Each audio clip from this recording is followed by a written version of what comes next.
Back. This is episode number 52 of the episodes that I've been doing with Usama, Dakdok. But unfortunately, I've not been able to reach him. But I'm here with JC, and we're discussing the origin of the myths in the Quran. And these stories seem to come from Jewish apocrypha, they come from Christian apocrypha, they come from Zoroastrian sources, they come from all sorts of Middle Eastern pagan sources, all pre-existent before Muhammad and all modified to fit in with his culture. So we're going to use an early source that spoke about these, and yeah, hopefully this has been interesting. So JC, your thoughts, and welcome back. Hey, Lloyd. Yeah, it's great to be here. It is fascinating to see now the series that you are showing again about Gnosticism, the pagan influences of Islam, and all of that seems to be very much in their traditions and how they do things. And then these other shows, just focusing on the Quran, where they took those sources. So it seems like everything is starting to make sense. Like they borrowed everything from all different places. The Quran borrowed from some sources and then their traditions from others. So everything is starting to make sense. And I hope that people watching this series are feeling the same. Right. Yeah. So do let me know in the chat. What do you think, as the audience who's been watching this? I mean, can these really be the direct revelation from Allah's mouth to the page if Allah is simply copy pasting stories that are hundreds and thousands of years older than Islam? And these stories are known to be basically the comic books of their time, the children's fairy tales of their time. And suddenly now we're supposed to believe this is actual revelation from Allah, that is timeless wisdom written on the tablets in paradise, which, oddly enough, according to the author of the book we're going to look at, is actually just a readaptation of the idea of the Ten Commandments written on tablets that Moses received. Interesting. I was really surprised when I read that, and it makes perfect sense. Okay, so this is a copy of the original sources of the Quran by Reverend W. St. Clair Tisdall, and he's written. Give me 1 second, please. I believe I have Usama Dakdok on the line. Give me one moment. Usama, hi there.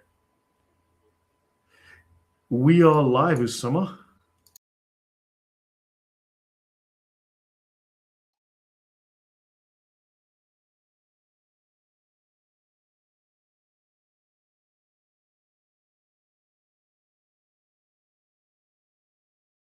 You're muted.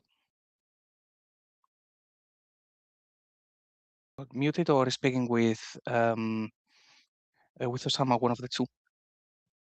My apologies. Usama will join us in a second. I'd muted myself and forgot to unmute. So Usama will join us in a second. That was him. So yeah, um, yeah. So W. St. Clair Tisdall had written this book in the late 1800s. This was an updated version of the book, but I mean, this comes from the late 1800s. So scholars, even if you go well prior into the 18th century, you'll find scholars saying very similar things about Islam back then, which today we're afraid of saying. But then scholars were already telling us that Islam is made up from multiple different sources, just glommed together and stuck on a page by copy paste. Any comments before I go on, JC? And no, maybe I would like to ask for people watching if they can type in on the chat what stories they always knew that they were from apocryphal stories. From my experience, what I knew when I started doing all of this was the Alexander the Great stuff, the sleepers in the cave, and the infancy gospels, but only those. And here You know, Lloyd is you exploring just said the everything slippers else. in the cave. Let me tell you, I have one of those slippers from the cave. They're right here. Just so for everyone, so everyone knows, in Poland, you don't walk around with shoes in the house. You try that, you will die. I can assure you. You try that in my house now. Me personally, but let's just say certain residents of certain homes will kill you. If you come into the house with your muddy, dirty feet, you take your shoes off at the door. So yeah, this is one of these slippers in the cave. Yeah, sorry about that little distraction. Please go on again, JC.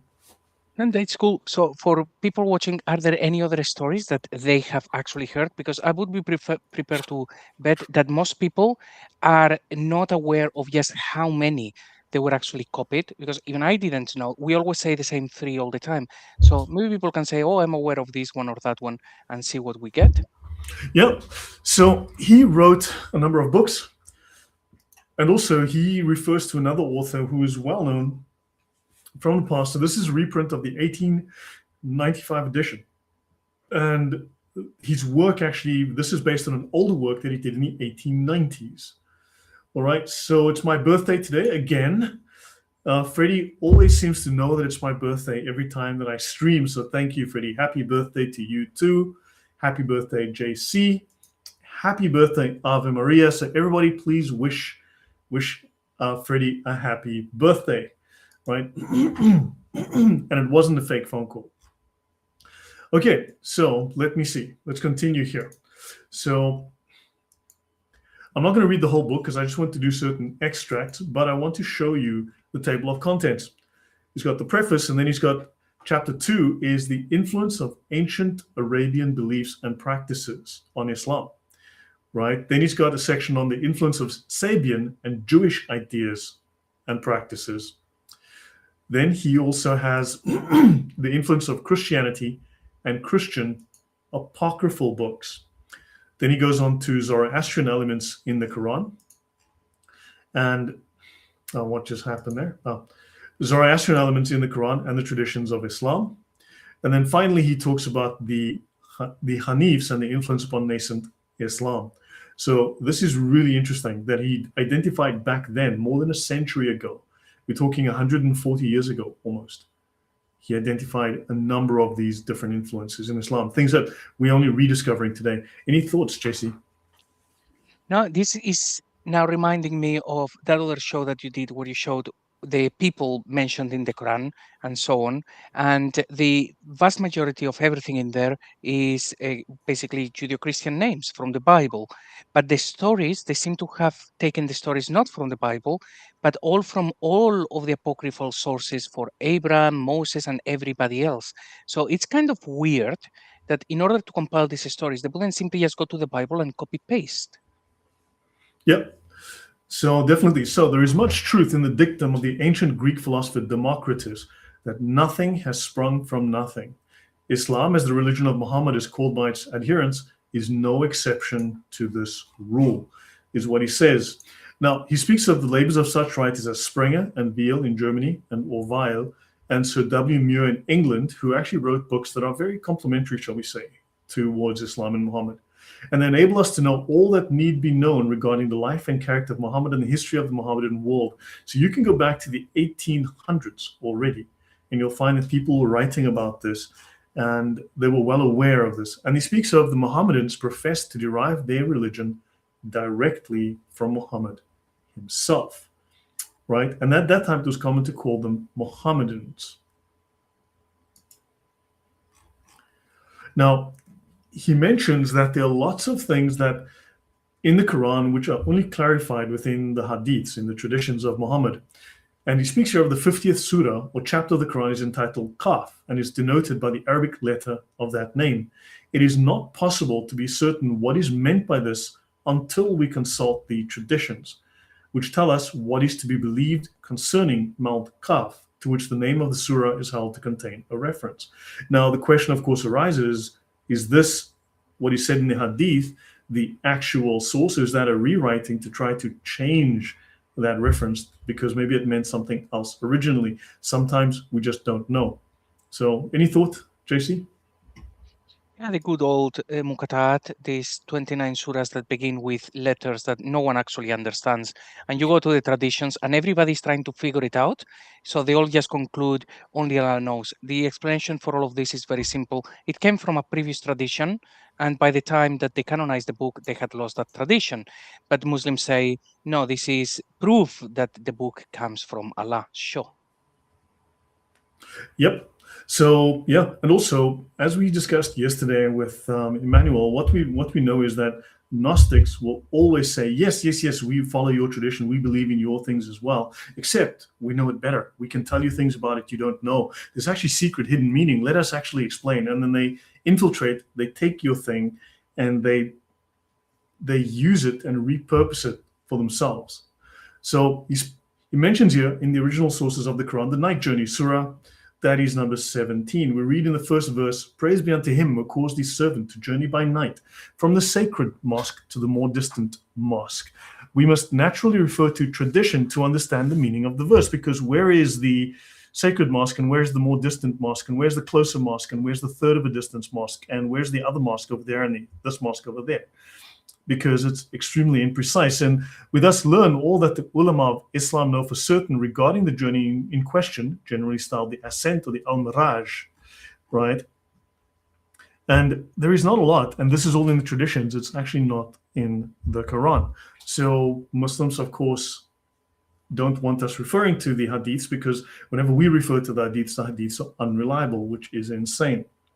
Okay, but of course they accuse the Bible of being unreliable, the Bible of being, written of weak hadiths, but the fact that they've got 99% weak hadiths is just okay.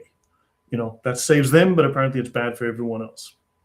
Now, that's really just something that just is so hypocritical of Muslims. Yeah, well, with that one, Surah 17, verse 1 is one of my favorites because it's an open secret. The Christian Prince has been talking about this. David Wood has been talking about this. Odon has it in his book. Like, we all know it has nothing to do with Muhammad, but the message is not getting out there, say, fast enough. That is enough to really end Islam and show that it is a corrupt book. But things have gotten worse. Lloyd, have you actually seen videos of Muslims, particularly from Saudi Arabia and that region, saying that the Masjid al-Aqsa, all of a sudden, it's never been about Jerusalem? No, okay. It's about time they started saying that, I guess. So what's it about now? Well, they've realized that when we go to the records, it was constructed by Abdul Malik. So they are starting to say, no, the Masjid al-Aqsa was never in Jerusalem. It was a place between Mecca and Taif where there was the Masjid al-Aqsa. And you hear more and more from Muslims trying to put that narrative in. Unfortunately, we have the tafsirs, and it's always been Jerusalem until now, when they are trying to rewrite 1400 years of tradition. So finally, 1400 years later, they've been caught with their pants down, and now they're trying to change the story, which makes perfect sense. Now they're trying to pretend it meant something else. Yeah, Miguel says 70 and 90% of Islam is not in the Quran, and that's something they need to deal with. Usama Dakdok, people said that wasn't you that phoned me. It was a fake phone call, that I was pretending to get you on the phone, but it was true, right? Can you repeat what you just said one more time? I want to hear it so I can really hear it. No, people were saying that actually you'd left us and you weren't coming back. And when I was speaking on the phone saying this is Usama, did you tell him about the extra money you give me, the 20% extra? You bribed me with more money. That's why you convinced me to come back. Did you tell them about that? Yeah, guys, I have to pay Usama an extra amount every show so that he doesn't sing. Okay? I hope the people threatens. I hope your people take care of you, because if they don't take care of you and you give me all this extra money, you're gonna be broke, man. I mean, Usama threatens to sing on every show, and if he does that, the trauma is gonna be worse than COVID. Okay. Listen. It is a sacrifice I'm willing to make. You go broke and I get rich. Amen. So yeah, guys, if you'd like to support the channel and help me pay Usama money so that he doesn't sing, then please, because I just wish your suffering is I am willing to take as well. I pay him this money for your safety, people. This is why, so Usama is very expensive, and the anti-singing fee is the worst. It's like the mafia, I got to pay them or they'll nice channel if we sang a song while on it. And what does someone have to do in order to get some cash from Lloyd? Because it sounds like fun. Yeah, I see my picture is frozen. I don't know if this is true. Yeah, well, can you hear me, Lloyd? I don't know. Can you hear me, guys? Yeah, we can hear you just fine. All right, at least I have my voice because my picture is frozen right now. But here is the truth. Yesterday I was in Wisconsin, and I could not continue with you the show because I have to do 2 live broadcasts, one on the radio and then the other one late at night. And I drove all the way from Wisconsin to here in Missouri, and I got here around 8:30 in the morning. So I literally slept, 3-4 hours, which is my usual. But it's good to be with you guys. It's good to be with you. Okay, sorry about that. So, okay, well, thanks for joining us, even if you only had a few hours sleep. So thanks. That is good. Yep. So we're looking at a book called The Original Sources of the Quran by W. Tisdall, which is based on a work that he's updated several times. But the original research goes back when he spent time in Persia at the time, and he's been all over, written in the late 1800s, the 1890s, if I recall. And he draws on research that came decades before him. So, okay, Usama just dropped off. I guess he'll come back. He must be having some kind of technical issue. But yeah, let's continue. Now, he speaks here. Mr. Dakdok. Yes, I came back because I was frozen. It made me look weird. Okay, yeah, well, welcome back. So, anyway, he wrote this work originally in the 1890s. It's based on work that even precedes him. So this work's almost 140 years old. And so this tells us scholars knew back then what was happening. This is before Islam became the threat that it is today, right? Again, after the discovery of oil. Now, he says from the phrase to collect the Quran, it is evident that the book had not previously been formed into one united whole. Right. So we know the Quran was collected, and then, of course, what didn't fit the narrative was burned according to the standard group's narrative. Right. So let's continue.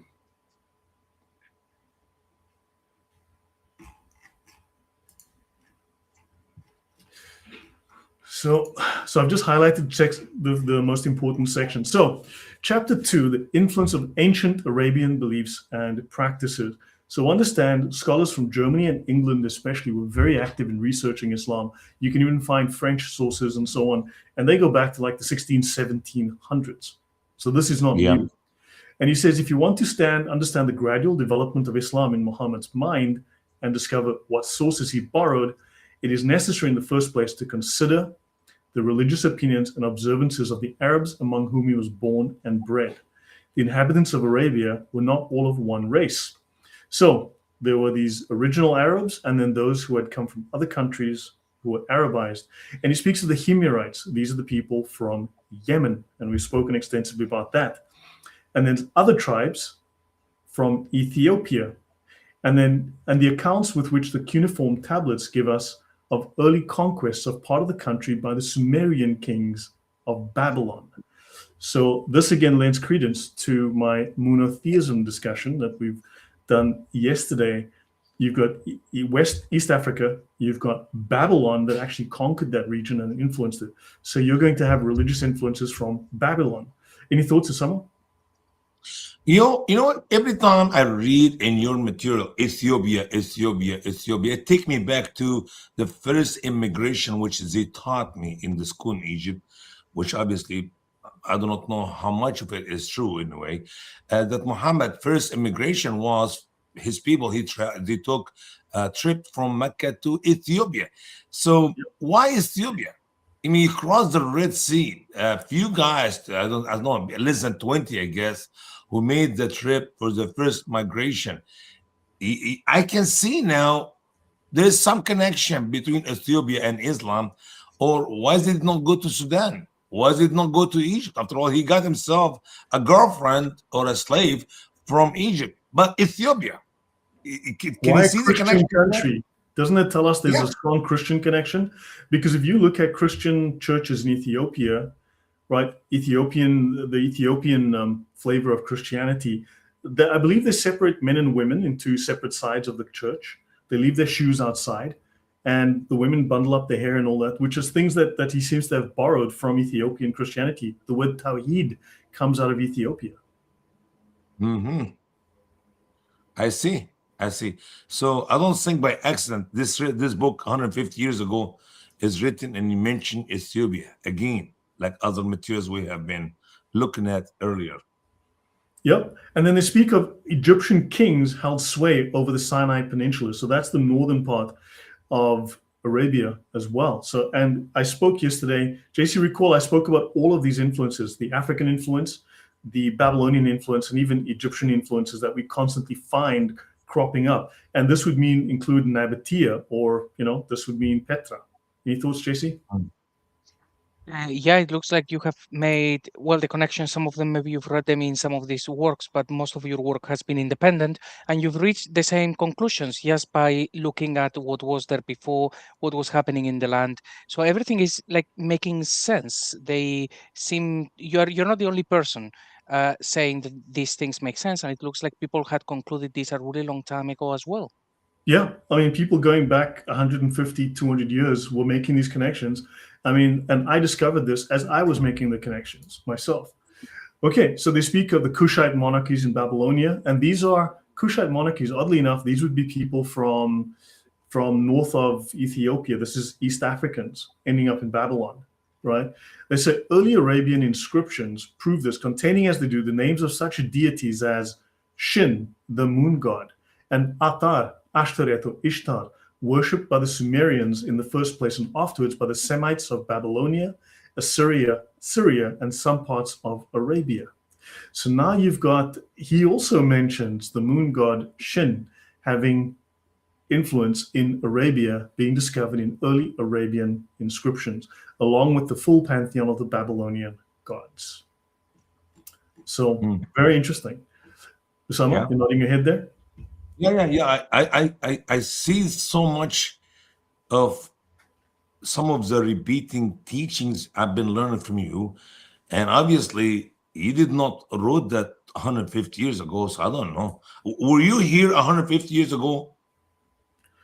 No, I was not. I look, I'm not a math Asian. Okay, I'm not a math Asian. I got to take off my socks on one foot to count to 15. But I think I wasn't here back then. Oh, okay. We're good. If I was a math Asian, I could tell you for sure, but I'm guessing no. Okay. Wow. So now Ibn Hisham, Tabari, and other Arabian historians have preserved ancient traditions of certain Arab tribes, particularly those of the northern and western parts of the country.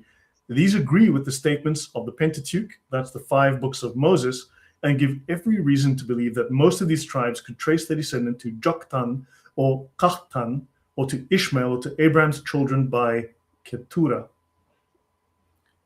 So that's fascinating. I always thought Genesis chapter 25, the first 6 verses, that Arab are the descendant of Keturah. And you see Jakshan, one of the kids, you see Sheba, the queen of Sheba. Sheba is one of her Keturah's children was Abraham, and Midian, and that is Midianites. I mean, I saw the connection literally when I was in seminary, when I was working on my master's site. I asked my professor if I can do a paper, who are the descendant of, who are the Arabs? And my professor, first of all, he didn't like the idea for me to talk about it. I said, well, let me do it. He said, well, we all know that they are Ishmael descendant. I said, no, they're not Ishmael descendant. And because the idea Muhammad is from Ishmael, the son of Abraham, the blessing of Abraham will be the whole world. It is Muhammad. That piece of lie was given by the Muslims and those who invented it. It literally supersedes all the knowledge the West know about the Bible. So we ignore the Bible. We just believed whatever they say. And I was surprised that lots of books written about Ishmael and Arabs. But thank God my professor let me do the study, and I dig deep and dig deep. You go to the some of the people and nations. One of the huge book I used, and you go to Keturah. It's an old book in the library at New Orleans Baptist Theological Seminary, and you look for Keturah, and they tell you the wife of Abraham, the mother of Arab ancestors. Like, whoa, here it is. It's not Ishmael. It is Keturah. And Genesis 25. So when I read this information in some book like that you have in your hand, you know what? Thank God. I was on the right track, and I'm stick with it. Ishmaelites have nothing to do with Arabs. And Arabs are the descendant of Keturah. End of story. Yeah, I'm trying to find a reference here to the Qatanites. And this is not finding it for some reason. But I've got a reference to the Qatanites who were inheritors of the Kaaba, and they looked after the Kaaba for generations, and Huh. they were Babylonians basically. So anyway, now even those who had no real right to claim such lineage did so in Muhammad's time. The Quraysh, his own tribe, claimed descent from Abraham through Ishmael, although it may be considered impossible to prove this, the very fact that such was the belief of the tribe would naturally enlist a certain amount of sympathy in Muhammad's cause when he claimed to be commissioned to recall his people to the faith of Abraham, whom they boasted of as their ancestor. Now it's interesting that prophecy is given to the Jews, even in the Quran. Prophecy is from the Jews, which means Muhammad must be a Jew. Well, let me put it this way: Muhammad is a descendant of Abraham, no doubt, because Arab are children of Abraham from Keturah. That's a fact. And if the Arab are confused and Muhammad is confused, and so many people around the world ties himself to Ishmael, that's wrong. And even if he's Ishmaelite, he's not a Jew. Why? Because the Jew are the descendant of Abraham through Jacob, not Esau, not Ishmael, not Keturah's kids. So you cannot tie Judaism and the Jewish people to Muhammad, because simply he's not a descendant of Israel, as we know from the Quran that the prophethood and the book and the wisdom has been assigned to the children of Israel, has been given to the descendant of Jacob. These are two powerful verses in the Quran. Muhammad have no portion of the prophethood or prophecy or a book, period. So Muhammad, you see, then he should be a Jew then if he's doing prophecy, but yeah, Muslims make no sense. So, okay. Now, notice the name Allah was well known in Muhammad's tribe even before Muhammad was born, right? And they speak of some of these people actually had a single God, okay, one true God. They spoke of Allah or Allahumma. Does that mean anything? Allahumma? Oh Allah. It's like you're calling on Allah. It's Allah, when okay. you pray, Allahumma do this, Allahumma do that. Oh Allah, do this. Oh Allah, do that. And they speak of the expression, an enemy of God was deemed the most offensive that could be used. And we may see in the book of Job the proof that even in that early period, the worship of the host of heaven was finding an entrance into the country.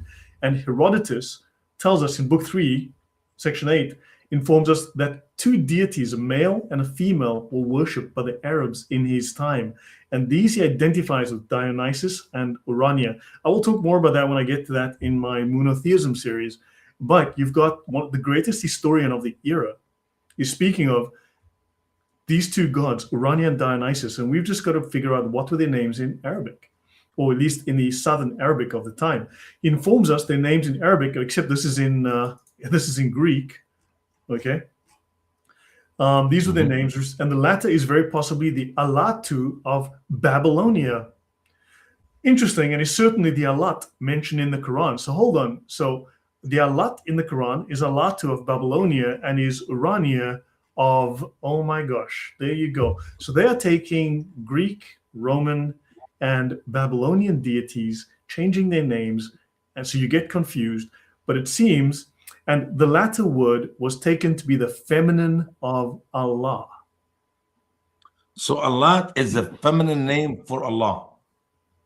Yes. Do you have anything about Uzza or Manat? We might get into that. He covers it a little bit. I covered some of it last night. I mean, I didn't have all the answers. I'm just presenting the ideas. But these things, if you go through the Islamic sources, if you go through the history, Alat, Manat, Al-Uzza, and all of these Babylonian gods come up constantly. Like Baal is all over the Islamic sources. Baal was worshipped as the main god of the Kaaba when Muhammad was a child. And in fact, he was consecrated by his grandfather to Baal in the Kaaba. Okay. You're talking about the name Allah is known to the Arab before Muhammad. Absolutely. If you want to take Allah as not Allah, but Allah. Abdullah, the father of Muhammad. Abdullah, the servant or the slave of Allah. That is his name. It's amazing when you think about that. You may believe that somehow the grandpa, Abdul Muttalib, believed in Allah. That's why he named his son Abdullah. You don't name your son the son of whatever if you don't believe in whatever. So Was he a believer? No. Did he die and went to hell? Yeah, according to Muhammad. So even his mother. So I don't know. Was there any change of names from Lad to Allah instead of Well, I Abdullah mean, to Abdullah? we had Hubal, right? Hubal, right? And I think Yeah. Sam Shamoon pronounces Baal or something like that, right? So everyone knows Ba'at, Baal. yeah. He is very common Ba'at. in the Bible. And then you have Hubal, which is mentioned in the Quran. Mentioned in the Sirah and so on as well. But Hubal, this is a prefix that just means he who is Baal. That's all it is. Hubal is That's just the same God, huh? yeah, he who is Baal. Like who Lloyd, he who is Lloyd. Like Yeah. you know, that's all it is. And also, but the prefix who can also mean con man. It means what? Con man, a con man, Oh, con man. a trickster, a con man. So, yeah, con man or trickster. I covered that last night. So now remember the Sufis tell us that Allah has a feminine aspect. In fact, his interior, on the inside, he's a female, but externally he's male. So Allah has two personalities. He's actually a female on the inside. What does this have to do? What does this have to do with Satan to be a male and a female? Isn't that a little bit transgendery? You know what I'm saying? That's a little hermaphrodite, a little bit trans. Praise the Lord. I'm serious. I'm not joking. The devil in Islam, he do carry both sex. The right side of his leg has the male private part, and the left side of his leg has the female. Yeah. And he make love to himself and raise baby eggs, and eggs produce the genes, huge numbers. I don't know, thousands of them. Every day. So, is this have something to do with anything you're talking about here, or just look? It's just that. I mean, JC, maybe you can also throw in your thoughts here, but I don't have all the answers. I haven't connected all the dots, but there's just so much of this stuff scattered everywhere across the historical sources, the archaeology, as well as the Islamic sources. And I'm just saying, look, there's constant references to these pagan things that come from 2,000 years before Muhammad. You see these references go back. Now, for instance, we can find references in Arabia to Arabian gods, okay? To Babylonian gods, to astronomical deities like the moon, the sun, and other deities of the heavens, right? Astronomical deities. And we can find records going back to 2000 BC, 3000 BC. But you find exactly 0 on Momo. How the hell? Oh. But all of these things are referenced in the Islamic sources from thousands of years before Islam. And it's just, there's so much of it. It's just, it's just like, what? How do you put it together, you know? Yeah. People connect, by the way. When I say Arab are the descendant of Keturah, people sometimes think that Arab are pure children of Keturah, no mixed with other blood. I did not say that. The only people in planet Earth who do not mix with others are the Jewish people. And when they mixed, we got the Samaritan. When they be involved with Gentiles, that's why the Jewish people did not like the Samaritan. But I guarantee you, you will see all that mixed cocktail, salad, however you want to call it, in the Arabia, because you're going to see some of them being involved with Ishmaelite, some of them being involved with the Babylonians, some of them are involved with the Syrians. I mean, they're going to be mixed. Yep. People travel, people, and you get the mixed beliefs and the mixed gods and the mixed whatever, because give it 1,000 years, you'll be surprised what you have out of that piece of land. Yeah. JC, your thoughts on that? I mean, last night, I didn't necessarily have all the answers, but I'm posing questions and I'm presenting all this data that just all seems to be connected from the same ball. It just threads are coming off the same ball of thread. What are your thoughts there? Yeah, well, with the Daughters of Allah and stuff, there is a lot that maybe we can discuss some other time. But can you scroll up to the section that you read a moment earlier? Because there was something that incredibly important right there. So probably everyone watching would have heard like the Christian prince saying, so the name of the God in Islam is La, because you say Alhamdulillah, and La is the moon god. La is the name of God, yeah. So that has been one like of the theories, because it fits, and we can see that there was a god called La, and Allah means the La, and that makes sense. But the other thesis, and this I think has now been pretty much is gaining traction, is this one that is you have here on the screen right now, which is that it became from the contraction of Al-Ilah, and then it becomes Allah. And I think I've seen from Gabriel Said Reynolds, if I remember correctly, actually, that they have found one inscription that seems to be almost like the missing link between Al-Ilah and Allah. But two things can be true at the same time. If you have in a region, you're going from Al-Ilah to Allah, and you also have the god Lah, you make it Allah. So in the end, it's a word that people are familiar with. So it is possible that all of those converge into Allah, but if we went back in time, we would see that they come from different places, that they meant different things. They all become one. Yeah, they do get rolled into one.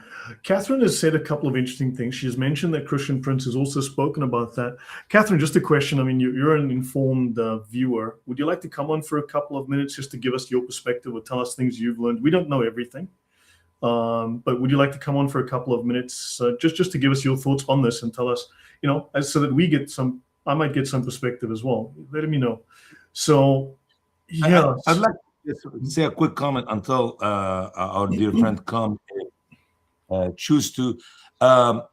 We made a mistake in Egypt a few hundred, I don't know exactly how many years ago, when we consulted with the Azhar to help us to translate the Bible to the Arabic language because of their expertise, and they made Allah all over the Bible for the word God, which is okay. It's just a title, it makes no difference anyway. But we do have in Genesis, I was trying to open the Bible right now to go to the book of Genesis, but somehow my computer is not working fine. My internet's a little bit slow. We do have in Genesis chapter 2 a few times where it said, Ar-Rabb al-Ilah, the Lord God. Al-Ilah. That is a true, accurate word. But to see Allah, as it is written all over the Bible in the Arabic language, I'm talking about the Bible now, not the Quran, that is a corruption. That's not right. And also the word Elohim, which is the first word is mentioned in the Bible. In the beginning, Elohim created the heavens and the earth. We should have translated right by saying gods, not God. Plural, not singular. But obviously, the Muslim were influencing our translation, and they will not put it right. And you can see that in many other languages to make it easy to say God. Well, we know God is Shrayun, but we say God. Why not say gods? Yeah. Why not put it right? I just want to mention, we'll talk about that as well, because then we've got to go into the Jewish mystical documents, the Zohar, right? Yeah. I have covered that in the past, but I want to just refer to Mick M. It says, go look at the wiki where people get that La is the Egyptian moon god. This is not something new. I covered this in the monotheism series. There is a reference to La. Okay, there is, because if you look at the Quran, you've got Allah, right? So La seems to be the name, and Al is the definite article. I mean, it's become now a proper name, but then also there are cases where it was a proper name, it seems. Allah from South Arabian, which was the moon god Shin, the Babylonian god, but then also Iya is also just obviously that is the Egyptian name, yes, I-A-H. But if you consider, it would be pronounced something like Yah, right? And it would seem the Egyptians borrowed from the Jews. Yah, as in Yah, fill in the blank yourself at the end. Where does the Yah go, Usama? So well, I agree. It makes sense. So this is something I'll cover in the monotheism series. I go over what information is available on La and Yah, right? And I have done series actually on the La. I did a series with another guy. He came on, we did 2 shows on it, on the word La. He did some great research on it, and I can maybe contact him again. Crusader Knight, I think, is his name. I'm not certain. But he came on, he did a couple of shows on the word La. He did the research, it was fantastic, on the La.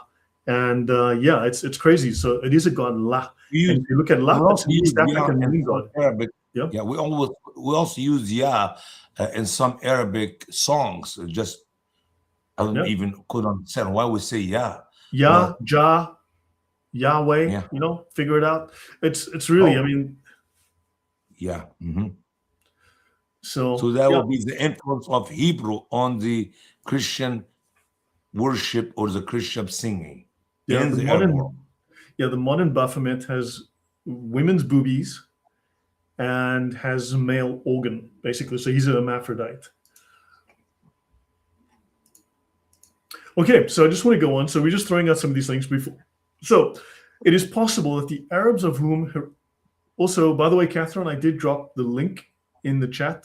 I did drop the link in the chat if you want to come on for a couple of minutes. Just give us your thoughts as an audience member, as someone who hears this, who listens to this, who listens to others. What does this mean to you? You know, it will be interesting to get the thought from, the thoughts from an audience member who has, some experience of listening to this, what it means for you, how it comes across to you.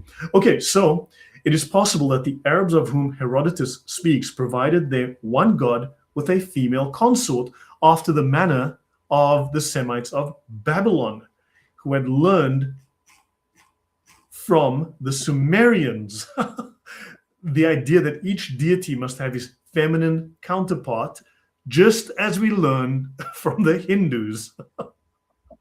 Isn't that fascinating? That's weird. That's weird. Yeah, JC, what do you think so far? I mean, this is something that's common to these seriously pagan Sumerians. This is ancient pagan religion. This is not Abrahamic. Well, I have never researched any connections with Hinduism, but I have more and more people reaching out to tell me you need to check because they have taken stuff from the Hindus. I haven't done any research, but I haven't done any shows on it, but man, I can tell you now when I researched it for myself. Oh yeah, for sure. Yeah. Okay, so let's continue. You see nothing here. Obviously, I don't want to regurgitate the entire book. It's chapter 3 that actually interests me, but I want to bring up some of these things. So they speak of Muhammad did not. Okay, they speak of it is not possible to suppose that the recognition of the unity of God was introduced among the Arabs for the first time by Muhammad. We know it came at least 200 to 300 years before him. Okay, for the word Allah containing as it does the definite article, this was the view back in the day that Allah is the La, right? So it wasn't a pronoun, it wasn't a personal name, it was the La. So his name was La, right? Now, Muhammad did not invent the word, but as we have said, it already found itself in use among his fellow countrymen at the time when he first claimed to be a prophet, right? Muhammad's own father, who died before his son's birth, was called Abdallah, the servant of Allah. The Kaaba, or the temple at Mecca, seems long before Muhammad's time to have been called Beit Allah, or the house of Allah. Again, clearly borrowed from the Jews in this case, I would say. So yeah, these names, these ideas come long before. And if you go to Yemen, then I mean, you had the Jews who were very well established in Yemen. And also a nephew of Muhammad was called Ubaidullah. What does Ubaidullah mean, Usama? They worship Allah, Ubaid. It's very close to Abd. Ubaid is like maybe I'm not sure about it. It's make it in a smaller, humble way. Not Abdullah, but Ubaid. A little bit of humility there. Yeah. But it's the same root. The root Abd, servant or slave. Okay, so now I'm going to jump ahead a little bit. So now he mentions this, right? So now we've got others again worshipped idols, of which each tribe had its own. For the tribe, now understand that sometimes people make mistakes, right? Even these archaeologists. For instance, you walk down the street and you see the Church of the Lamb. Then you see another one, the Church of the Shepherd. Then you see the Church of the Cross. Then you see Church of the Redeemer. And you go, that's 4 different religions. Oh my golly. Usama, is that 4 separate religions, or are those just 4 different names for the same thing? Yeah. If they are true Christian, they worship the Lamb of God, the one who died on the cross, the shepherd who take care of his sheep. It's one. If they are Christian, of course, they are one church. So sometimes when you okay, yeah, thanks, Catherine, no worries. Yeah, so sometimes you see these different names. It's actually just different aspects of the same God. Christ was the crucified. Christ was the Redeemer. Christ is the shepherd. Christ is the Lamb. So you see these different, it's not different gods. It's the same God, but they emphasize different aspects of that Sure. same God. So it's not necessarily 360 gods. It could be 5 different gods, and they each have 60 different aspects. And I always wonder, how can you put 360 God inside that small, tiny building, the Kaaba? I always wonder that. I mean, unless they're small, tiny, statues, but we know that some of the statues was big. So it makes no sense to me. But now you open my mind to understand. Yeah, there may be one God with a bunch of names. So you put them all together in one. Yes, indeed. Yep. I mean, you can find hundreds of churches named, for Jesus or whatever in different permutations. I'm sure you can, if you check on the internet, you'll find the Church of the something, the Church of the Golgotha, the Church of Jerusalem, whatever. You're going to find a billion different ways. Yeah. We still can tie these ideologies, these beliefs to Babel, because we know from the Bible that Abraham left this community with many idols and many gods, and they were worshiping them. So if there's any connection between Babylonians and Arab, yes, indeed, you come up with people worshiping these idols. Right. So now they speak here of, notice, now this is exactly what's in my monotheism series, as you mentioned, JC. They speak of the tribe of Qalb, worship Wad and Suwa. Wad means, if I recall, love. Okay, Wad was very common in East Africa, Northeast Africa, as well as in Himyarite, the Yemeni tribes. Wad was just love. So this is like God is love. Doesn't mean it's a different God. It's just a different aspect that they, right? So, and they had Yagut, as did some of the Yemenites, and the Dul-Kila and Himyar, also Yemenites, worshipped Nasir. The Hamdan tribe adored Yauk, and then Taqif in the Taif served Allat, while Al-Uzza was the goddess of the Banu Kinana and of the Quraysh.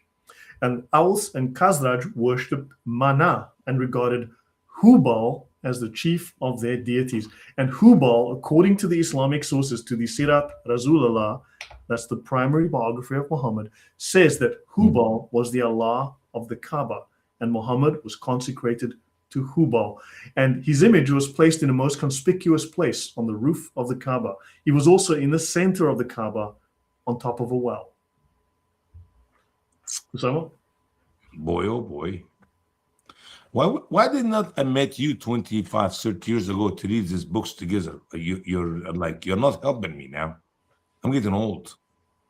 Yeah, I needed this hobby. I use technology, man, and I scoured the internet and I spent hours just reading, but I bought software that helps me, not AI. This is long before AI. I was using software to index and take hours to index. We need to keep in our prayers that the Lord keep your brain sharp and your eyes strong. Yeah. So other deities were Asaf and Naila. Now the thing is, very often, when I go to my monotheism series, you're going to find the deity with a bunch of different names, and you'll find out it's exactly the same deity in Babylon, Sumeria, in the Akkadians, amongst the Ugarites, but it's just a different name, but it's the same deity. Because maybe different languages, how we say the word in the Coptic, and they take it to the Arab, they're going to change it a little bit. It would sound like a different God, when in reality, we're talking about the same deity. Yeah. Yeah. JC, anything from you? You're very quiet there. Are you playing like Dota or something? You're playing some video games while you're not? Yeah. I'm just trying to really take it all in. Now, with this about the different people or different gods with different names, that happened. But also, I think it's Dan Gibson, that lots of people in that region, they would have like regional gods. Like really, they would think there is this god from this region, and if you go into that area and you try to worship another god, you're going to be in trouble. So they were very much like this. Part of his Petra thesis was that when people went into Petra, then they were not allowed to fight over gods. It's like everybody would respect everyone's gods in there. But if you were in the other regions, everybody would have like their local god, and people they believed that this god only works in this area. So if I go over there, my god doesn't have any power. Some very bizarre stuff. Yeah. And they were based on the same celestial and natural elements. Yeah. And then we get to this. He says, others were under the influence of the Sabians, and they used to practice astrology and receive omens from the movement of heavenly bodies as their guides in all actions of importance. Now, this is going to be important when we get to, because you have the Sabaeans, the Yemenis, who are Babylonian, and you have the Sabians, who are star-worshipping, astrologically inclined Gnostics, who also do magic. And these guys are based in northern Syria, Turkey area. In fact, Haran, where Abraham came from, the city of Haran, where Abraham stopped on his way to Canaan. So then you have this link here. So for the audience, is this making sense? All of these, I mean, these are all little things you're just putting on the table, but this all comes out of the region. It comes out of the, if you look at the myths in the Quran, the myths in the Hadiths, the myths in the Sirah, and it just within the Arabic myths told at the time, whatever is recorded, and this is all present. This is the soup that Muhammad is coming from. Usama? We do not know. Yeah. We do not know too much, Lloyd, about the Saba'iyin, even though Muhammad praised them in the Quran as they will make it to paradise, Quran 262. Do you have in your bag some material about the Saba'iyin in a separate study, a separate book, a separate? I should have material? plenty. Yeah, I should have plenty.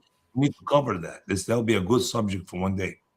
Yeah, I've been covering. Look, I'm busy working on those things because they are very important. I've got some notes on that, definitely. I've touched on them, and I'm working on them now because all the series I'm doing now, all three that I'm doing, is converging on the same monotheism type topic, on the pagan influences of Islam.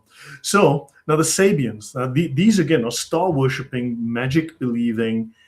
They're in the Babylon. They're under the sphere of influence of the Babylonians and the Sumerians. And the Muslims, of course, settled there. And then at the temple that was the Sabaean temple, the Muslims turned that temple of magic into a mosque, of course. But first, they take all of the lessons, the magic that these guys had, and they, according to the Islamic stories, the Sufis took it with them to Spain. So they took all the magical spells from the major temple of the Sabaeans, which is in Haran, and they took it all to Spain with them. Yeah. Okay, so Catherine says this is building a picture. Yeah, this is building a picture. Okay, so let's continue. So, yeah, there's a bit of, occasionally there's some Arabic, but I'm going to skip over all of that. That's not necessary. Actually, Usama, is there anything relevant here in this stuff in Arabic? Anything relevant here? Let me look at it. Oh, you're talking about the immigration to Ethiopia, which we talked earlier today. عليه السلام والنجم إذا هوى. Oh, talk about, that's another chapter in the Quran. And the star, when it falls down, that's a chapter in the Quran. And he talk about, have you seen the Lat and Uzza and Manat al-Salasa, the three gods, the satanic verses? ألقى الشيطان في منيته. This is when Satan cast his desires in his heart.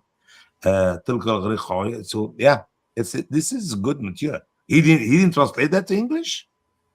He does. He talks about, but I think he used the original, and so he gave us about it. The source of his material from the Quran.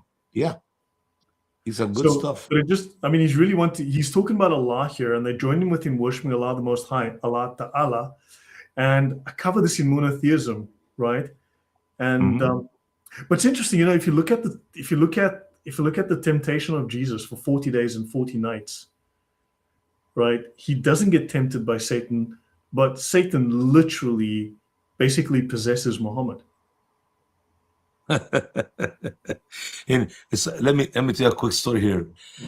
I was when I was a kid in Egypt. Okay, I'm talking about teenagers, and you go to school, and the teachers mock Christianity, and he would write on the blackboard, 1 + 1 + 1 = 3, does not equal 1. This is our chemistry teacher who have nothing to do with math or numbers, but he's not in Trinity. But anyway, and then people come to our church and my mama pray over them and cast demons out of them.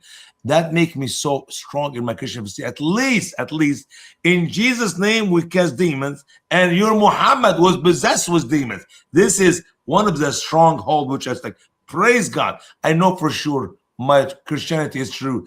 Even the demons testify that Jesus is God. In these Muslims who come to our church, when my mom casts demons out of them, in Jesus' name. Right. So let's see. Now, we spoke yesterday on the monotheism talk of well, let's call him a Muslim, follower of Muhammad, who brought an idol from Syria. And that idol was placed in the Kaaba, and that was, I think, Hubal, right? And that became the chief deity. Now, he says here, this guy confirms idolatry had been introduced from Syria, right? A tradition on Muhammad's authority says that idolatry had been introduced from Syria. And this is actually corroborated by other stories as well, that an idol had been placed, Hubal had been placed in the Kaaba. But this idol is also called Shin or Nana, right? It's the Babylonian god, it's the Sumerian god. An exception to this must be made in the case of the veneration paid to sacred stones. This was common amongst the people of Palestine in the patriarchal period. So in the area called Palestine, right, it's like there are no Mesopotamians, right? Palestine is a geographical region like Mesopotamia or Scandinavia, right? So this was common among the people of Palestine in the patriarchal period. So stone worship, idol worship was common, and God said, this stuff is bad. Stop doing it. My people don't worship stones. That's why that command given from the Lord to Moses and to the followers, judges, and the follower kings, not to keep any of these people alive, not to worship their idols, and not to allow their children to marry to the other people's children, because if they do, they will end worshiping these idols. It was a very strict command from God. And he says, and this information was of immemorial antiquity in Arabia. It is known. And Ibn Ishaq tries to account for it by supposing that the Meccans used to carry with them on their journey pieces of stone from the Kaaba and paid reverence to them. Herodotus mentions the use of 7 stones by the Arabs when taking solemn oaths, and the honor almost amounting to worship still paid by Muslim pilgrims to the famous Hajar al-Aswad, or the black stone which is built into the wall of the Kaaba, is one of the many Islamic customs which have been derived from those of the Arabs who lived long before Muhammad's time. This is a pagan custom Muhammad just carried on. Yeah, I love what Omar said. Omar said, if I did not see Muhammad kissing you, I would have never kissed you. So it says it's a mistake Muhammad did, if there was Muhammad, and that's just that he honored and worshipped that stone. Therefore, Muslims till today believe in the same lie. Yeah, and Catherine is saying that CP, Christian Prince, seems to talk about a lot of the same things I talk about. He's mentioned the same things. I mean, so he's following his line, I'm following my line, and we're coming to pretty much the same conclusions from following different lines. You know, we're finding the same evidence, you know. So the kiss. Let me just say, I'll just mention something in here, that this thing about the black stone, I'm actually working on a video probably for this Thursday just about this, a brief one, which is, according to the Islamic traditions, that was actually there before. It had nothing to do with Abraham. It had just the pagans, just like Usama said, when Umar said, I know that you, black stone, cannot do anything, but because Muhammad kissed you, I will do that. But even during the last pilgrimage of Muhammad, that's when he says, okay, the pagans who have been doing this actually since he was a baby all of his life, now they cannot do the pilgrimage anymore. It is acknowledged in the traditions of Islam that that was a pilgrimage site for pagans. And then it is later in the narrative that they say, no, but the reason is these pagans actually got it right, because it was the original pilgrimage site of Abraham. And it's like, but according to traditions, the pagans are doing this. So it's one of those things that they try to rewrite the history, but they kept in their traditions that this was done by pagans. Yeah, I mean, we covered the religion of Abraham. I mean, this is the pagan religion of the Babylonians, because in fact, the Sabaeans, right? That's the Yemenis. That's the claim made by historical sources I've covered. The religion of Abraham is before he turned to Yahweh. So, yeah. And I must just add that the traditions also say that Muhammad used to, before he learned how you use water, that he actually used to use 3 stones, you know, when he went to the bathroom. So I think Muslims are very brave to go all the way to South to actually kiss a black stone after finding out about that hadith. You know, I think they should think it through a little bit. But hey. You know, Catherine just mentioned lots of people are talking about the same things, you know, within a close period. But I do want to say here that in many cases, I spoke about these same topics years ago, and I was considered a little bit of of a freaky, crazy guy with some fringe theories, right? So years ago, when I started speaking about the Sharia, everyone was going, "What the heck is that nonsense? Never heard of it. What Sharia? What? The Quran, the Quran, the Quran." Right? When I started doing the whole monotheism series and all these other things, everyone was like, that's not mainstream science. That's not history. That's not the haditha, well, whatever." So I find that many people are using my material, after which I've been talking about for years now, are suddenly talking about it and finding it acceptable to talk about it, but they don't credit me with this, because I find lots of channels where people refer me to a channel that is talking on a topic that no one had spoken about for literally years except me, and now they're talking about it, and they never credit me, which I find really annoying. So be that what it may, but this is something I find that happens. Any thoughts from you guys? Well, maybe the Lord is trying to teach you humility. You need to be as humble as I. Yeah, and you used to be known in the community as conspiracy theorist, Lloyd, but now everybody is like, yeah, we always knew this, of course.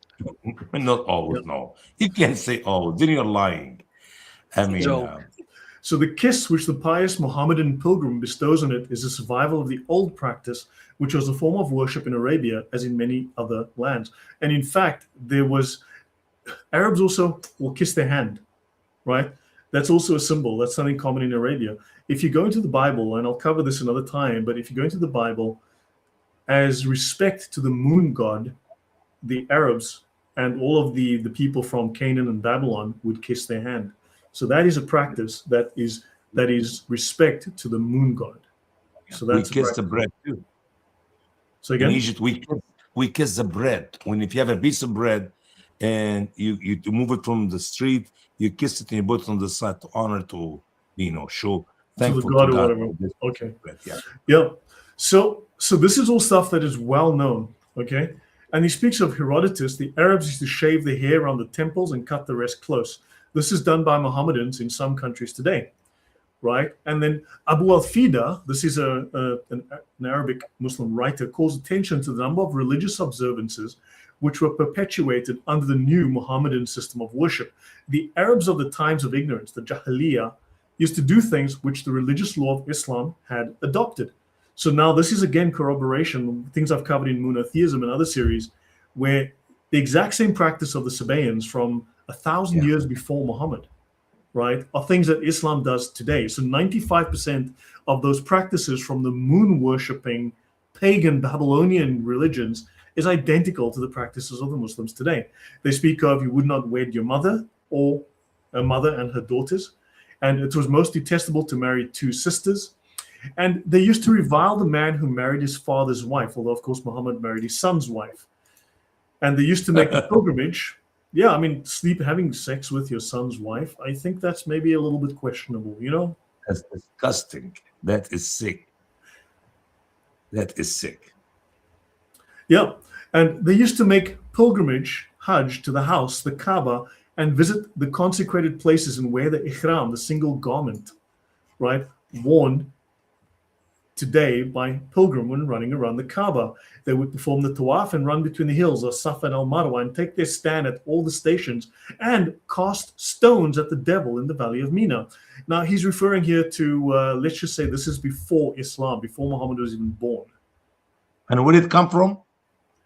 This stuff comes from the pagans that are prior to Muhammad. So I don't you speak know, of the Sabaeans. Have Sabaeans done any of that? Yeah, the Sabaeans.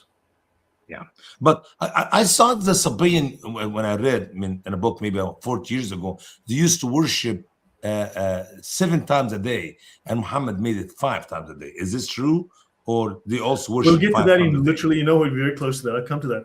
He tells us of how the punishment for theft was the loss of a hand. Anyone heard of that before? And of course, the circumcision was practiced by the heathen Arabs, the pagan Arabs, as it is still by all Muslims, though nowhere enjoined in the Quran. The Quran doesn't say you must be circumcised, but the pagan Arabs did it, right? Well, they're copying the culture of the Jews. Granted, but if it's not in the Quran, why are they doing it? Wait, doesn't that mean that Allah gave the Sharia first to the pagans? Of course, actually, you're right. They were all Muslims. Yeah, the pagans are all Muslims. The Muslims are all pagans. That's a very yes, JC. That's problematic. That is true. So they're doing things that are not in the Quran, but okay, they're doing them. And this last statement is confirmed by the author of the apocryphal epistle of Barnabas, whom they constantly in the past tried to prove was Christian, right? Who says every Syrian and every Arab and all the priests of the idols are circumcised. Where now? Let me ask a question. Where does circumcision of the females came from? No idea. The Africans, I'm guessing. And the same practice prevailed among the ancient Egyptians as well. These Egyptians keep coming up. You know, one day, I've always said that we're going to trace back all of this Islamic nonsense back to Egypt, back to ancient Egypt, to the ancient mystery religions. Because that's what the Sufis say. It goes back there. اوكي وفيهم ذلك يقايم من عهد ابراهيم يتمسكون بها في تعظيم البيت والطواف. Something from the time of Abraham, they hold them to honor the house and the circling around the house to do the Hajj and the Umrah. وهدى بديهي والأهلال بالحج والعمرة ثم في الاسم. I don't think Abraham had anything to do with that period. No. Yeah, you're adding that to Abraham to make it a spiritual thing to do. And they say here, Abul Fida adds that the customs which he mentions, including that of the Ihlal, had been retained from Abraham's time, right? This is no doubt true of circumcision, but it can hardly be said that Abraham had anything to do with the other matters, in spite of the Muslim belief that he visited Mecca and worshipped where the Kaaba now stands. So sure, maybe they took circumcision from Abraham, maybe, but you know, if they took everything else from the pagans, why didn't they take circumcision from the pagans? Because the pagans did that too. It is clear that the first source of Islam is to be found in the religious beliefs and practices of the Arabs of Muhammad's day. From this heathen or pagan source, Islam has, I'm just going to come here. Whoa. Islam go back up. And it's Arabic. I'm sorry, I've seen the Arabic here. Sure, because he will talk about the story of Ad and Samud and the camel and the companion of the field. Yeah, Muhammad borrowed certain fables amongst Muhammad borrowed certain fables amongst the heathen Arabs, such as the tales of Ad and Tamud and some others. Yeah, so the guy's saying he took fables, children's stories, fairy tales, and he made them real prophets. Yeah. Here Prophet Ad, and here is the Prophet Salih and the camel and the Samud, and well, my world. That's good. Yeah, that's good. So we'll do the Arabic in a moment. And if thou mentioned, let me just take this and just change the color. Al-Kindi says to his opponent, and if thou mentionest the tale of Ad and Tamud and the camel and the comrades of the elephant and the like of these tales, we say to thee, these are senseless stories and the nonsensical fables of old women of the Arabs who kept reciting them night and day. So even Al-Kindi back in the 9th century was saying, why are you telling us that these stories that we know as children's stories are God's revelation to man? Are you retarded? Yeah. What does the Arabic say? But if you move a few hundred years later and people read it, they do not know the source of these fables or what I call, myth. Well, it must be true. They were prophet by these names, and they were Arab prophets, and they were sent by Allah, and that's why we have this story in the Quran. Yeah. This is retarded. I mean, this was known in the 9th century. I think Al-Kindi is like from that 10th century or something. If you open right now, Lloyd, if you open my Quran right now, you see I put, that's 20 years ago when I wrote that, this is made up story. I said that just be simple because there's no reference of it in the Bible. But now I know it's just simply good fable, and Muhammad liked it. Yeah, it was known for 1,000 years. It's been known for so long that this is just. Do you remember when we talked about Prophet Salih and how his people said, "Ask Allah to send us a camel out of this rock, and this camel have to be pregnant with another camel," and he prayed, and the rock started making the sound of the woman having a baby. And then the rock opened and the camel came out and the camel were pregnant. I mean, I know this is nonsense, especially when we know nothing about any message or truth. But if this was a true miracle, we should have found it for sure in the Word of God and the Bible. But no, it's made up. It's nonsense. It's myth. Yeah, exactly. So Sprenger, quoted in Rodwell's preface, thinks that Muhammad learned the tales of Ad and Thamud from the Hanifs. Remember, Islam was first called the Hanifan, right? The Abraham was Hanifan, yeah. the religion of the Hanif, and they claimed that Abraham was Hanifan, and that the Yeah. latter were the Sabians, and they held sacred the volumes of Abraham, in which apocryphal books these tales may have been found place. Now, I've mentioned that these books this seems to be a Gnostic gospel, an apocryphal gospel that was popular amongst this heretical, probably Jewish group. They had their own Gnostic gospel, and they took ideas out of these Gnostic gospels. Muhammad didn't know any better.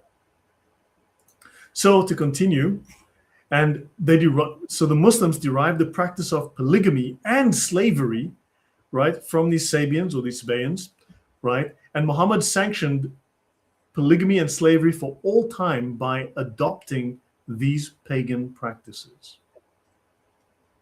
So yeah, there you go. And then it is sometimes said in the East that the present day that Muhammad not only adopted many of the ancient habits and religious rites of the heathen Arabs and put them into Islam, but he was also guilty of plagiarism in borrowing parts of certain verses. Right? Now, this one is very much disputed, but they mentioned poetry by Imr al-Qais. And it seems that this one is questionable because it would seem that Imr al-Qais actually borrowed from the Quran rather than the other way around. So, but it's well known that there was a lot of plagiarism that went on. But Ibn al-Qais and the splitting of the moon, that was written 50 years before Muhammad put in the Quran. The man was dead, and his daughter told Muhammad, "You took that out of my father's poetry." Right, yeah. But the thing is that according to the researcher, it kind of says that it would seem that the dating is wrong, and that it actually would seem that Muhammad was prior. So I'm not going to go into that. It's not really, but it says like that story. There's a question mark. Let's say on that story, he puts a question mark on it. It may be, it might not be, but it's not certain enough to. But it says it would be difficult to imagine Muhammad venturing to plagiarism from such a well-known author as Imr al-Qais, even though, as we shall see later, he did plagiarize from less-known foreign sources. So I think maybe they lie about the date, and the date is accurate. Why? That daughter of Imr al-Qais will she does make say a big he stole from my father. No, she does say, she tells Aisha, your husband stole from my father's poetry. Yes. JC, you were going to say something? That there is actually, when we read the hadiths and they seem to have a level of truth, some of them, the hadiths did say that there was one guy who said something and Muhammad said, okay, put it in the book. So there are, I think, a number of occasions or a number of hadiths that say that something made it into the Quran, which was basically, yes, because somebody else said it. And if we read between the lines, even three things that Umar said, the tradition says, Umar said this thing, and then a revelation appears from Allah saying that same thing. And it's like, ain't that curious?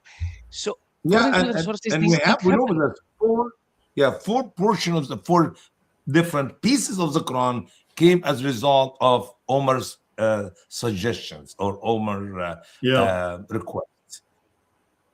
And also, he does say the account generally given of the Mu'allaqat is that whenever anyone had composed a really eloquent poem, it was suspended on the wall of the Kaaba. And the poems in the celebrated collection owe their name, which means the suspended poems, to this custom. So maybe some of these poems that were put on the walls of the Kaaba made their way into the Quran because, hey, it's on the Kaaba, right? It must be from God. Okay, let's continue. Don't forget that sometime when Muhammad was giving his verses to one of his writers, and the writers will make a statement, Inna Allah ahsan al-khaliqin. Surely Allah is the best of the creators. And Muhammad said, put it as it is. That's exactly how it came to me. And by that, people were writing for Muhammad. It's like, we're not prophets. I just made up the statement, and he liked it, and he put it in the end of the Quran, in the end of the portion of the Quran which he was writing. which, by the way, does not make any sense. How can Allah be the best of the creators if there's only one creator? Sure. Yeah. Yeah. So now I'm going to go, we'll spend go another little bit. Chapter 3. So now this is interesting. The influence of the Sabian and the Jewish ideas and practices on Islam. So obviously I didn't go through every page of the book, right? I'm on page 53. Let me just go back to the beginning. If you go into my Google archive, you will find this book. It's by Tisdall, Tisdall. There's two versions of this. There's the original sources of Islam, which is his older work, and he recommends you go to the newer one, which is this one, the original sources of the Quran.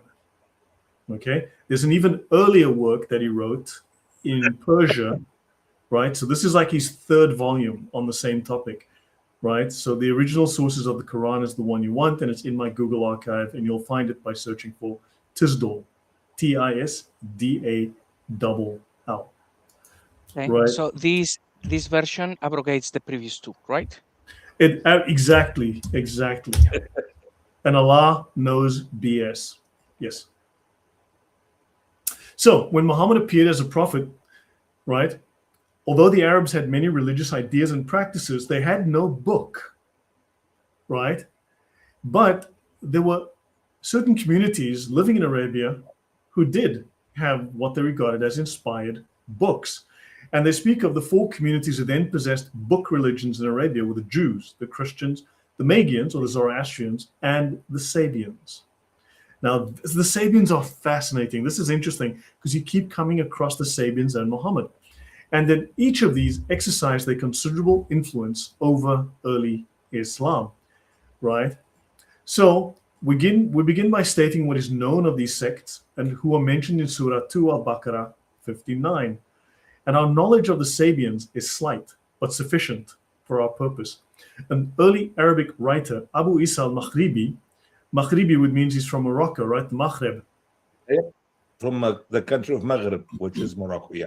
Yeah, and he's quoted by Abu al-Fida as giving the following account. The Syrians... Yeah. Sorry? His name is Abu Fadi. Abu Fadi. Which means the father of the Savior, yeah. It's just a very famous guy. Yeah. And he says the Syrians are the most ancient of nations. The Syrians were always the bad guys in the Bible, guys. Just so you get perspective here, the Syrians were always the bad guys. And Adam and his sons spoke their language. No way, they were Arabs and they spoke Arabic. Because Adam spoke Arabic, according to Islam. Hey, listen. If the earth speak Arabic, everybody can speak Arabic. Don't worry. Yeah, because we know these guys were Akkadians. They had Akkadian as a language. They were, oh God, we all know they spoke different languages. And but today they speak Arabic. They must be. And none of it's Arabic. This is so stupid. Yeah, today the Syrians are speaking Arabic, therefore they always spoke Arabic. So the Egyptian, by the way. We know of the Akkadians, the Sumerians, the Ugarites, and various other groups that lived in that area. We've got thousands of years old writings, thousands of tablets. We have thousands of physical records, archaeology with writing from these people, multiple different groups over centuries and thousands of years. And now the Muslims want to tell us these people spoke freaking Arabic. I show you how scholarly their writings are. I mean, they're wonderful, man. This is retardation. Anyway, the Syrians are the most ancient of nations, and Adam and his sons spoke their language. Their religious community is that of the Sabians, and they relate that they received their religion from Seth and Idris, Enoch. Now, don't forget, Idris is the second prophet mentioned in the Quran, and Idris is also known as Thoth. Yep. Thoth is he wrote more books than anybody else. I believe 59 of the books written by Idris of the 100 or something. Yeah, we'll dig into that as well. Yes, we'll get into the whole Seth and Islam thing. So, but this means that it's very Gnostic. If they're into Sethian stuff, then it's very, very Gnostic. And also, Idris is also known in Islam as Thoth, which is the moon god of Egypt. He brought the hikmah. He brought the books of wisdom and science into the world. And I'm not kidding about this. I've covered this at length in other shows. I'm not going to go through that now. We're just going to stick with the book. But this all just gets crazy. So they have a book which they ascribe to Seth, and they style it the Book of Seth. The Sabians had certain religious rites, among which are 7 fixed times of prayer, 5 of which correspond with those of the Muslims. Now, it should be known they have 2 optional prayers, one at midnight and one at, I'm not sure what time of day, but those are optional. And in Islam, you can also do 2 optional prayers beyond the 5 obligatory prayers. So the Sabians had 5 prayers a day with 2 optional ones. And the Muslims have exactly the same number. But then also the Zoroastrians also had 5 daily prayers. And these guys come from that region as well, so it's crazy. The 6 prayers at dawn and the 7th prayer, the time for which is at the end of the 6th hour of the night. Their prayer, like that of the Muslims, is one which requires real earnestness, and the worshipper should not let his attention wander to anything else. They prayed over the dead without bowing down or prostration, and they fasted for 30 days. Isn't that interesting? That's what Muslims do. That's what Muslims do. Yep. They observe the festivals of Fitr, breaking the fast at the end of the month, and Hilal, which is also the name of a pagan god, is the new moon. That's the crescent moon. So if you look at the Islamic crescent moon, it's called the Hilal, and it's also the name of an Arab pagan god.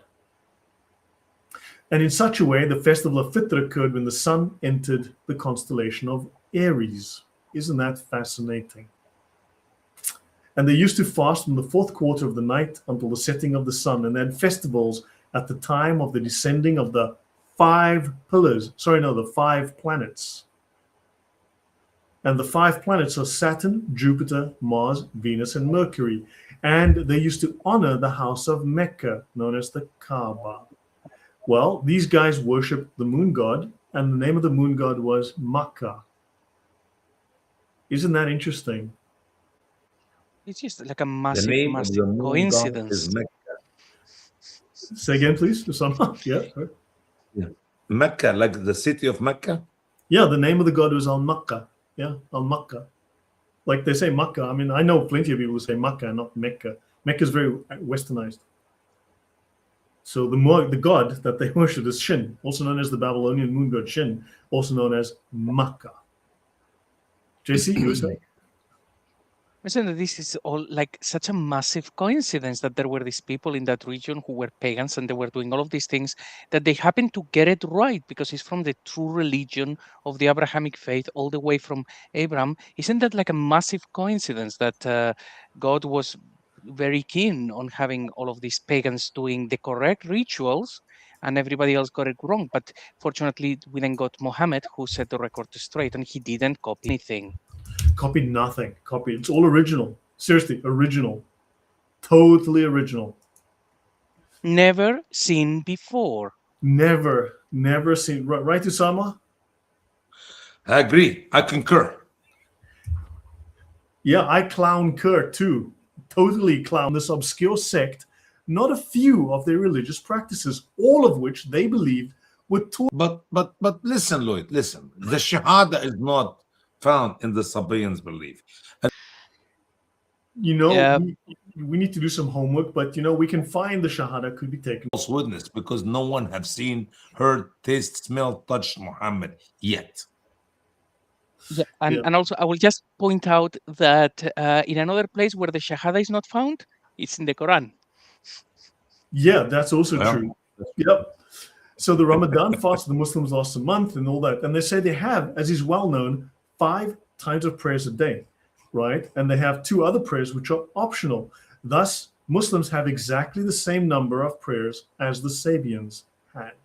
These moon-worshipping, Babylonian, magic practicing, spell casting, crazy astrological Gnostics.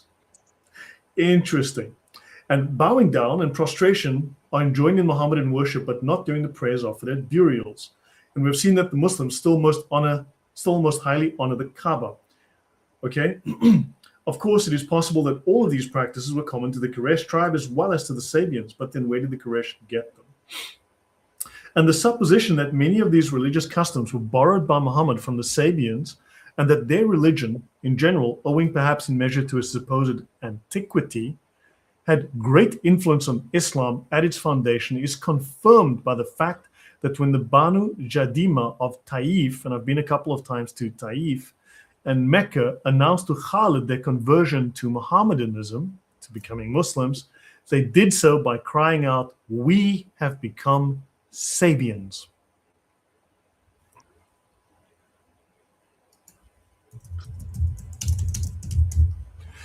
So Maybe that's why Muhammad honors the Sabians and made them to be no fear on them. They will make it to paradise in 262, I guess. yep, so they became Muslims by becoming Sabians. So hold on, you know what? I need to find. Let me see if I can find here. I've covered this before. I'm not going to just go, I don't want to go at length here. I just want to try and find this reference.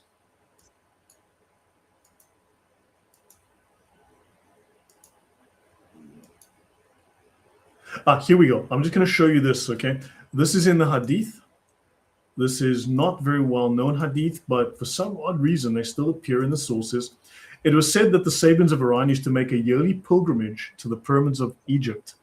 Maimonides says that the Sabians are remnants of the ancient Egyptian priests who practiced hieroglyphic magic, a system of language encoding that can engineer consciousness.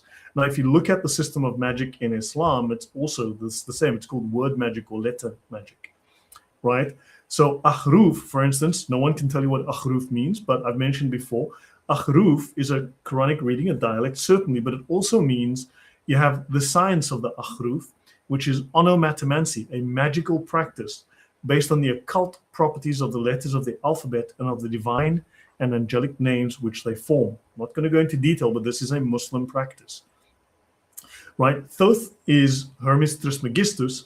Now notice here in Da'if Bukhari, she asked where, and they said, we're going to Allah's messenger. She said, do you mean the man who is called the Sabi, right? The Sabian, the man with a new religion? And they replied, yes, the same person. So come along. And they brought her to the Prophet. You see, Muhammad was a Sabi. And you're saying that this is not a very well-known hadith. Well, it is not well-known by the Muslims, but the non-Muslims, Christian apologists and stuff, they now know about this one, and they use it quite a bit because for obvious reasons. But to Muslims, they don't tell them this hadith for some reason. Exactly. And so you see, when these people converted to Muhammad's religion, they became Sabians too.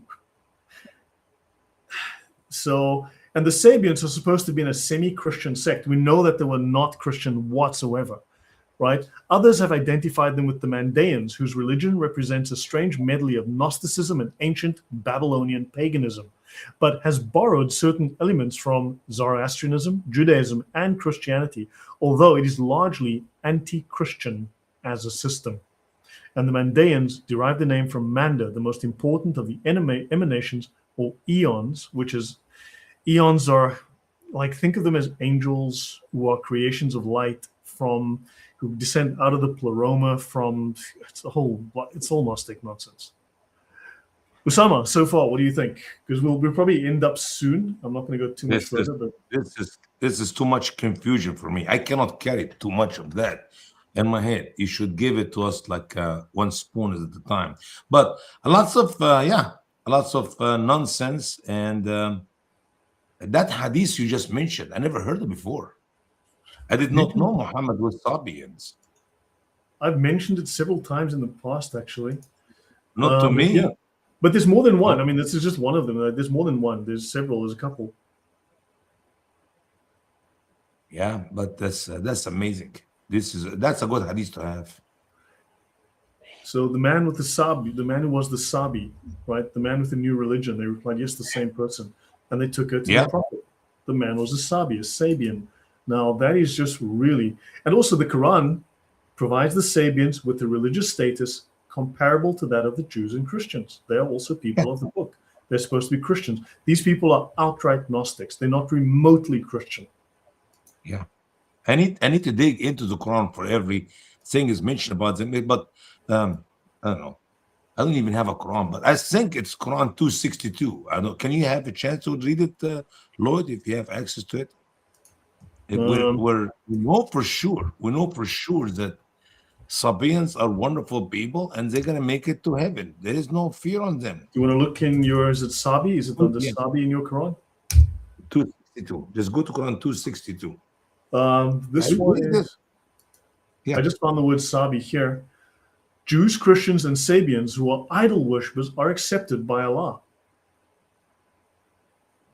Now, why? Read the verse below it. What the verse said? Surely. Sorry, let me just go back. My bad. Sorry.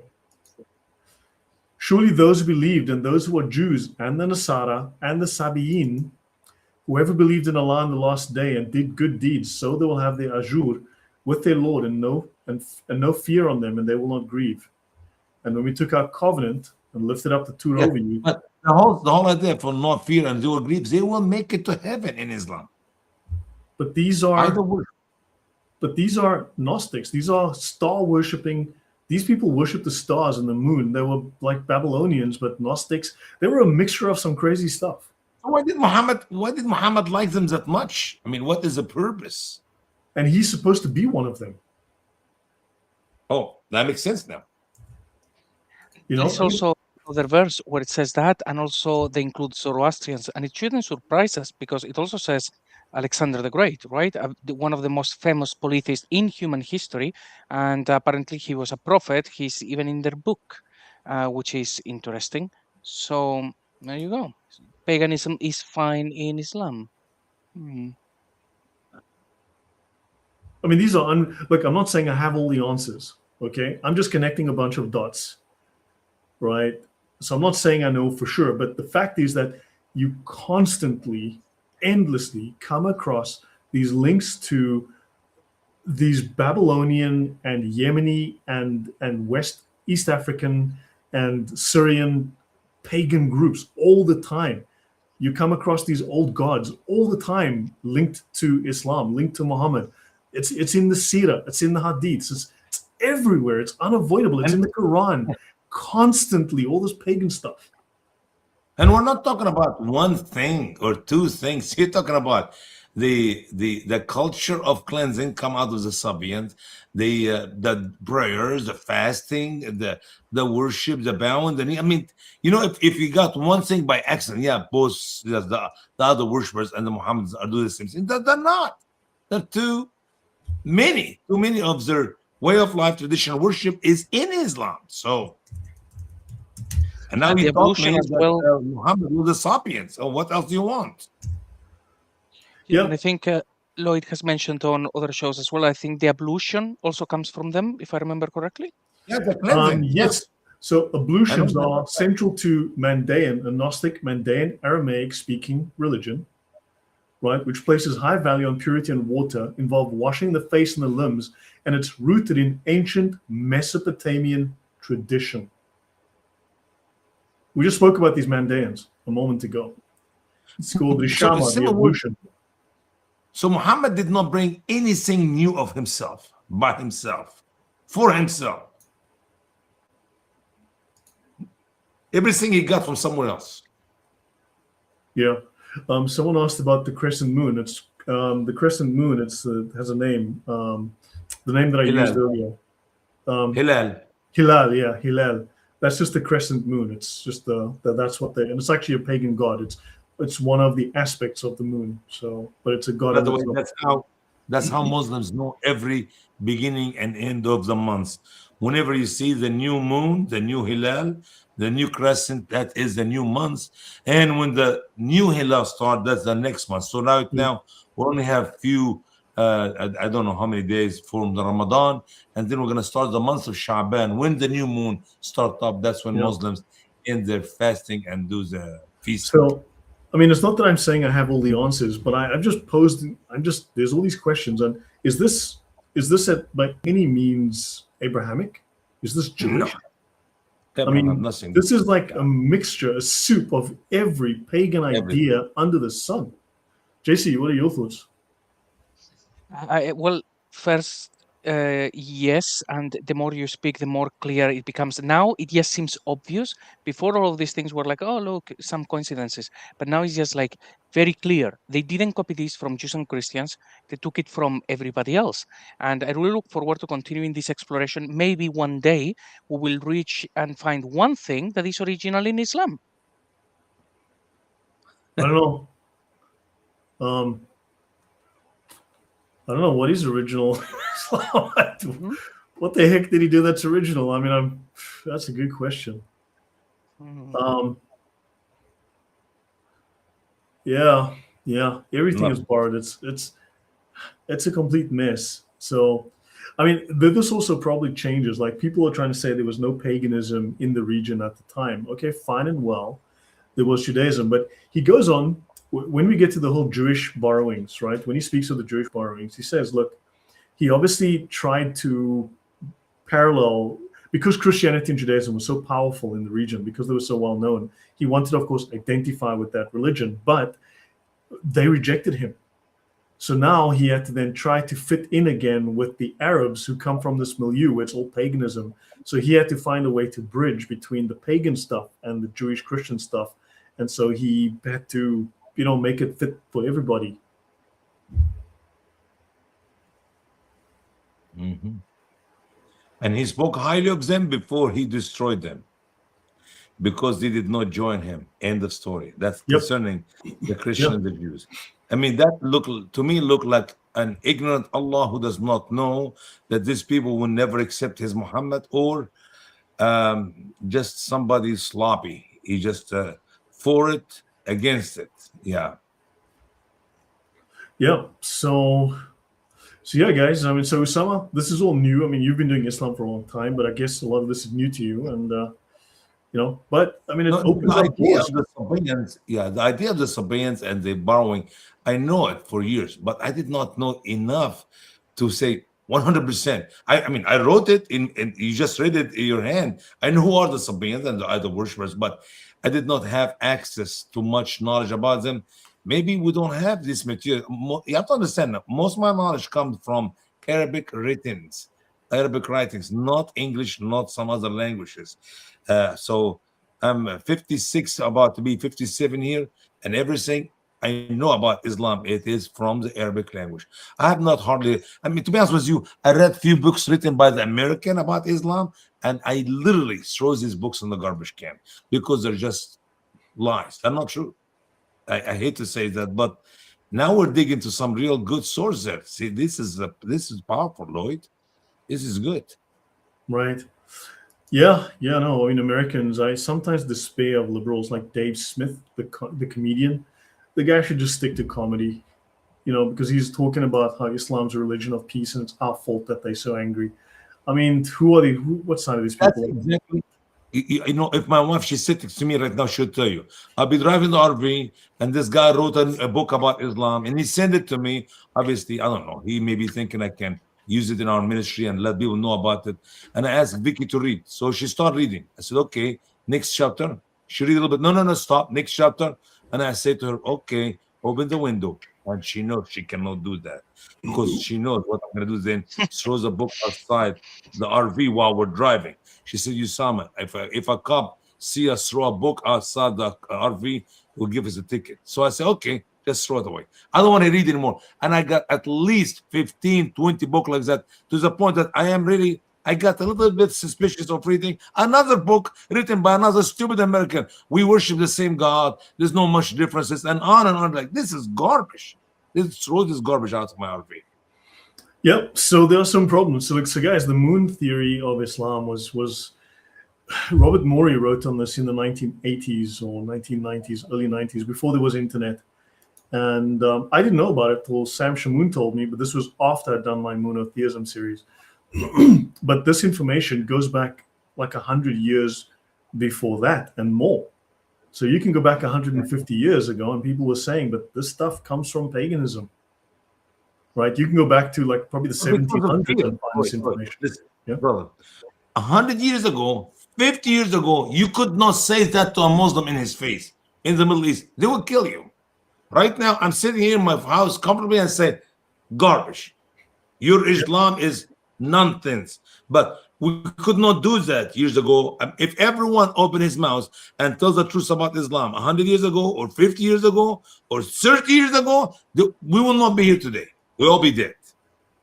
Yeah, well, now we can talk about it. Now we're starting to see more evidence. I mean, I'm just saying, look, there are questions here. Well, there's all this evidence. What does it mean? Is it all coincidence? Are all of these hundreds of connected facts coincidence? I mean, how many coincidences can you have? JC, I'll let you finish your last word. Well, I would like to say that one of the things that you read in the book that you've discussed before as well is the journey of Abraham and Ishmael and Hagar and all of that. So if we think about it, there isn't a single scholar who has not taken the Shahada who would say that that happened. Every single historian, scholar, theologist, theologian, everyone will say that never happened. Those guys were up in the north in the promised land. They never went south. So now we have countless people out there who knows full well that their story, their traditions, all of that is a fabrication. But there is this whole Hajj happening every year, a huge money spinner. And it's like, guys, if you just stood up and said those things didn't happen, we would be more open to have these discussions, except that otherwise, people get hurt. True. But Abraham people is know, a major weakness for Islam. Proving their claims about Abraham is a huge problem for Muslims. yeah, and who non-Muslim would say, yeah, that happened. No one would say that. Scholars know this, but everybody seems to want to keep their mouth shut to not upset people. It's like, I'd rather my Muslim friends don't go on a Hajj to kiss a black stone, probably the black stone of Baal, thinking this is from Abraham. It's like, no, yes, don't do it. Don't go there. So it's an open secret. We just have to keep pushing so that more Muslims see what the religion is founded from. Amen. Yeah.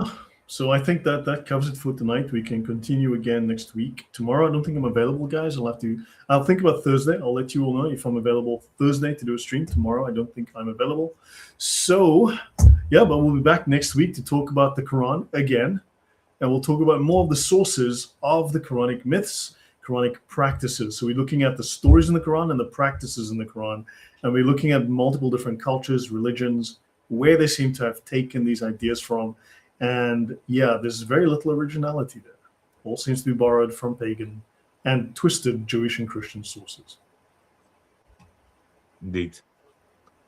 Thank So, you. good night, everyone. God bless. Bless you all.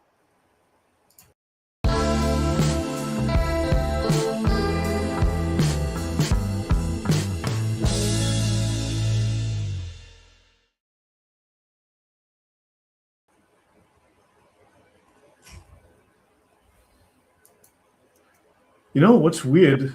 Here in the stream, the comments stopped coming through, but there's a ton of comments on the live chat on the YouTube stream. Where is the live, by the way? He got 400 plus. I'm almost 500. I cannot see the number. I don't have glasses on me.